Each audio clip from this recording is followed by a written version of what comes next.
फुलवरिया से पिया चलयावा ओह! रोमलिया के चवर डोलावा फुलवरिया से पिया चलयावा रोमलिया के चवर डोलावा फुलवरिया से कैसे चलयाई तू तो मम्मी से झगड़ा मचाई फुलवरिया से पिया चलयावा रोमलिया के चवर डोलावा पिया मम्मी तोहार ना भावे ओह!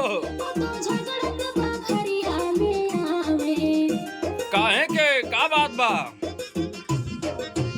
पिया मम्मी तोहार ना भावे तो झगड़त बखरिया में आवे पिया तोहई हमारे मन भावा तू तो हंस कर बखरिया में आवा हाय हाय! पिया तोहई हमारे मन भावा तू तो हंस कर बखरिया में आवा पिया भाभी तोहार ना भावे तो अलगे के शोर मचावे अच्छा ई बात बा।